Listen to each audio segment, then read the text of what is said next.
Study rider return চ্যানেলে সকলকে স্বাগত। আজ পঞ্চম শ্রেণীর ডায়ো মার্টিন প্রশ্নবিচিত্রা 2025 এই বইটি থেকে পেজ নাম্বার 198 এর পরিবেশ ও বিজ্ঞান বিষয়ের 6 number school Beleghata Deshbandhu girls high school ও বোলপুর হাই স্কুল প্রশ্নপত্রটি সমাধান করে দেব, যেটি তোমাদের প্রথম পর্যায়ক্রমিক মূল্যায়নের মধ্যেই পড়ছে।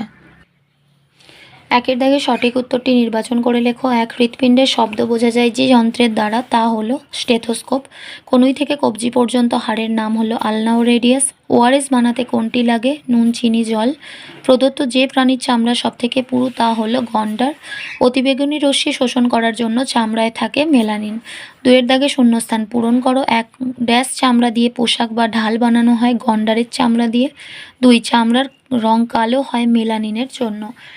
তিনের দাগে নিচের প্রশ্নগুলির একটি বাক্যে উত্তর দাও। এক, শরীরে কটি হাড় আছে? কি দেখে জানা যায়? কঙ্কাল। যক্ষ্মা রোগ কোন অঙ্গে হয়? ফুসফুসে। ওআরএস কিভাবে তৈরি করবে?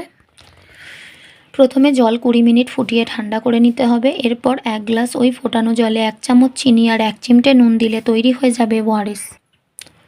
কোন মাটিতে বালি ও কাদা সমান? দোআঁশ মাটিতে। ত্বকে রোদ লাগলে কোন ভিটামিন তৈরি হয়? Vitamin D. অস্থিসন্ধি কাকে বলে? শরীরে 2 বা তার বেশি হাড়ের মিলনস্থল বা জোড়কে বলা হয় অস্থিসন্ধি। গন্ডারের খড়গ তৈরি হয় কি দিয়ে? জমাট বাঁধা চুল দিয়ে। ডিওটি চিকিৎসা করাতে হয় কোন রোগে? যক্ষ্মা রোগে। 4এর দাগে নিচের প্রশ্নগুলির উত্তর দাও। এক, পূর্ব কলকাতার জলাভূমি সম্পর্কে যা জানো লেখো। পূর্ব কলকাতা জলাভূমি।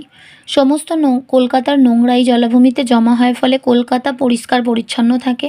2, এই জলাভূমির নোংরা জলে মাছ চাষ করা হয়, যা বহু মানুষের জীবিকা অর্জনের ব্যবস্থা করে দিয়েছে। 3, এই জলাভূমিতে অসংখ্য জীব প্রজাতি বসবাস করে।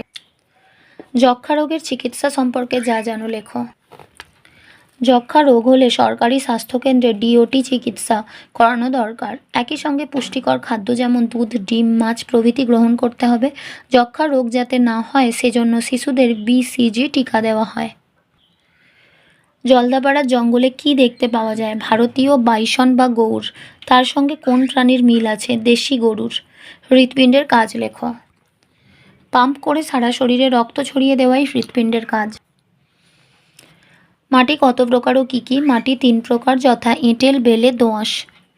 5এর দাগে নিচের প্রশ্নগুলির উত্তর দাও। 1, মাটির উপকারী উপাদান কিভাবে উপকার করে? মাটির উপকারী উপাদান হলো কেঁচো, হিউমাস, শ্যাওলা, বিভিন্ন পোকামাকড়, পিঁপড়ে, we, bacteria, nitrogen, potassium, phosphorus, জৈব সার ইত্যাদি।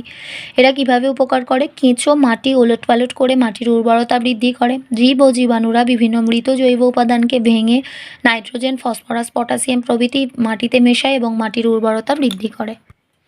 মাটির অপকারী উপাদান কিভাবে অপকার বা ক্ষতি করে? মাটির ক্ষতিকর বা অপকারী উপাদান হলো প্লাস্টিক, পলিথিন, কাঁচ, ধাতুর টুকরো, ছিপি ইত্যাদি।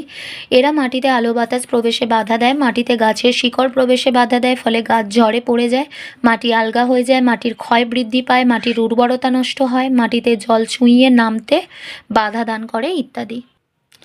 আজ তোমাদের জন্য এতটুকুই ছিল। ভিডিওটি যদি তোমাদের ভালো লেগে থাকে তাহলে অবশ্যই ভিডিওটিতে একটা লাইক দিও। আর পড়াশোনা সংক্রান্ত এরকম আরও গুরুত্বপূর্ণ ভিডিও পেতে আমাদের চ্যানেলটি সাবস্ক্রাইব করে পাশে থাকা বেল আইকনটি প্রেস করো আর বন্ধুদের সাথে শেয়ার করো। ভালো থেকো, খুব তাড়াতাড়ি ফিরে আসবো নেক্সট ভিডিওতে। Thanks for watching.